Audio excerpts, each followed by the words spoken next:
Hello guys! Today we are here in Palis's birthday.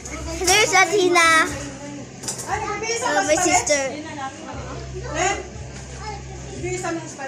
This is so nice, guys.